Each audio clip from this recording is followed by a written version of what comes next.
ഏഷ്യാനെറ്റിൽ സംപ്രേക്ഷണം ചെയ്യുന്ന ഏറ്റവും പുതിയ സീരിയലാണ് പവിത്രം. ഇതിലെ നായകൻ ഒരു അല്പം വില്ലൻ കഥാപാത്രം കൂടിയുള്ളതാണ്. വിക്രമും വേദയും ഇപ്പോൾ പ്രേക്ഷക മനം കവർന്നു കഴിഞ്ഞു. ഇതുവരെ ഏഷ്യാനെറ്റ് സംപ്രേക്ഷണം ചെയ്തുവരുന്ന സീരിയലുകളിൽ നിന്നും വളരെയധികം വ്യത്യസ്തമായൊരു സീരിയലാണ് ഇതെന്ന് പ്രേക്ഷകർ ഒരുപോലെ പറയുന്നുണ്ട്. അത്രത്തോളം മനോഹരമായ രീതിയിലുള്ള മേക്കിംഗ് ആണ് ഈ സീരിയലിന്റെ എന്ന് മനസ്സിലാക്കാൻ സാധിക്കും. സിനിമയെ വെല്ലുന്ന ക്വാളിറ്റി മേക്കിംഗ് ആണ് ഈ സീരിയലുള്ളത്. ഡയലോഗുകളും സൂപ്പർ കാസ്റ്റിംഗുമാണ് സീരിയലിന്റെ ഏറ്റവും വലിയ പ്രത്യേകത. ഏഷ്യാനെറ്റ് ഇതുവരെയും ഇത്രത്തോളം മനോഹരമായി ഒരു സീരിയൽ ചെയ്തിട്ടില്ല, സീരിയൽ വന്നിട്ടില്ല എന്നും ഈ സീരിയലിൽ വല്ലാത്ത പ്രതീക്ഷയാണ് ഉണർത്തുന്നതെന്നും പ്രേക്ഷകർ കമന്റ് ചെയ്യുന്നുണ്ട്. അതിമനോഹരമായി പോകുന്ന ഈ സീരിയലിൽ നിന്നും ചില താരങ്ങൾ ഇടയ്ക്ക് പിന്മാറിയതും വാർത്തയായിരുന്നു. ഗർഭിണിയായതോടെയാണ് അലീന സീരിയലിൽ നിന്നും പിന്മാറിയത്. കഴിഞ്ഞ ദിവസങ്ങളിൽ വേദ സീരിയലിൽ നിന്നും പിന്മാറും എന്ന വാർത്ത എത്തിയെങ്കിലും വേദിയായി എത്തുന്ന സുരഭി താൻ തന്നെ തുടരും എന്ന് പറഞ്ഞുകൊണ്ട് രംഗത്തെത്തിയിരുന്നു. സീരിയലിൽ മറ്റൊരു കഥാപാത്രത്തെ അവതരിപ്പിക്കുന്നത് നയനയാണ്. രാധ എന്ന കഥാപാത്രമായിട്ടാണ് നയന എത്തുന്നത്. വിക്രമും വേദയും പ്രേക്ഷക മനം കവരുമ്പോൾ രാധയ്ക്ക് പറയാനുള്ളതാണ് ഇപ്പോൾ പ്രേക്ഷകർ ഏറ്റെടുക്കുന്നത്. എടോ തന്നെ പറ്റി സംസാരിക്കുന്ന സമയത്തേ നമുക്ക് എല്ലാ 90s കിഡ്സിനൊക്കെ കണക്ട് ചെയ്യാൻ പറ്റുന്ന സാധനമാണ്. ഒരു കാലഘട്ടത്തിൽ ഈ കുട്ടിച്ചാത്തൻ എന്ന് പറയുന്ന ഒരു പരമ്പരയുണ്ടല്ലോ, നമ്മളെ കൊണ്ട് എത്തിച്ചിരുന്ന ഒരു വേറൊരു ലോകത്തിലായിരുന്നല്ലോ. അതിപ്പോഴും പറയാറുണ്ട് കുട്ടിച്ചാത്തൻ സീരിയലിന്റെ കാര്യം. കുട്ടിച്ചാത്തനും അത് എത്ര വർഷം എന്ന് അറിയോ?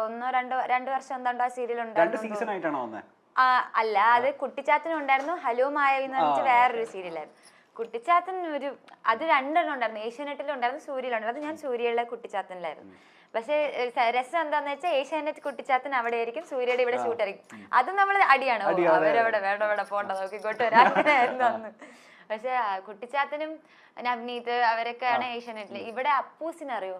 നമ്മുടെ അപ്പൂസ്, ഇപ്പൊ മറ്റേ റാണിമോളും അപ്പൂസും അപ്പൂസായിരുന്നു ഞങ്ങളുടെ കുട്ടിച്ചാത്തൻ. അപ്പൂസ്, ഞാൻ പിന്നെ ആദിലിനൊക്കെ ഗവൺമെന്റോ അറിയില്ല, ആദിലൊക്കെ ആയിരുന്നു. അപ്പൊ അവൻ കുറെ മൂവീസ് ചെയ്തിട്ടുണ്ട് ആദില്. ഇപ്പൊ അവൻ ബിസിനസ്സിലേക്കൊക്കെ ഇറങ്ങി.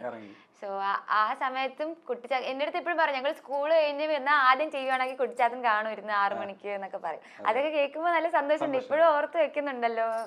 അതും സോഷ്യൽ മീഡിയ ഒന്നും അത്രയ്ക്ക് ഇല്ല, പക്ഷെ ഇപ്പം പഴയ സാധനങ്ങളൊക്കെ ഇങ്ങനെ പൊക്കി വരുന്നുണ്ട്, നമ്മുടെ ടൈറ്റിൽ സോങ് അങ്ങനെയൊക്കെ. പക്ഷെ പ്രശ്നം എന്താണെന്നറിയോ? നയനയുടെ ഒരു വീഡിയോയിൽ ഒരാൾ കമന്റ് ചെയ്തൊക്കെ ഈ കുട്ടി വളർന്ന് വലുതായി നമുക്ക് തോന്നില്ല, കാരണം ചെറുപ്പം തൊട്ട് നമ്മൾ കണ്ടുകൊണ്ടിരിക്കുകയാണല്ലോ. അത് നമ്മുടെ വീട്ടിലൊരു കുട്ടിയെ പോലെ, ഒരു മോളെ പോലെയാ. അതൊരു പ്രത്യേക സ്നേഹം. അതെ, ഭയങ്കര എന്ന് വെച്ചാൽ അപ്പൊ തൊട്ടേ അവരെന്നെ അക്സെപ്റ്റ് ചെയ്യുന്നു. ഇപ്പൊ പിന്നെ ഞാൻ കൂടെ ഇവിടെ സീരിയലിൽ വില്ലത്തിയായിട്ടാണ് ചെയ്തത് ഏഷ്യാനെറ്റില്. വില്ലത്തി ആണെങ്കിലും ഞാൻ പെട്രോൾ പമ്പിലൊക്കെ പോകുമ്പോ ആന്റിമാര് പറയും, ഇതിനൊക്കെ അടിച്ച് വളർത്താത്തിന്റെ ആണ് എന്ന് എപ്പോഴും പറയും ആന്റിമാരൊക്കെ.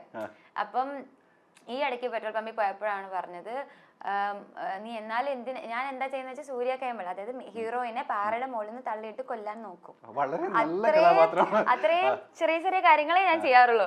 അത് കണ്ടിട്ട് ഇങ്ങനെ അതിനൊന്ന് ജീവിക്കാൻ സമ്മതിച്ചുകൂടെ മോളെ? ഞാൻ പറഞ്ഞ ആന്റി ഇതൊക്കെ ആക്ടിങ് അല്ലേ എന്ന് പറഞ്ഞ വിടും. പക്ഷെ ഇല്ല, എനിക്ക് അടിയൊന്നും കിട്ടിയിട്ടില്ല.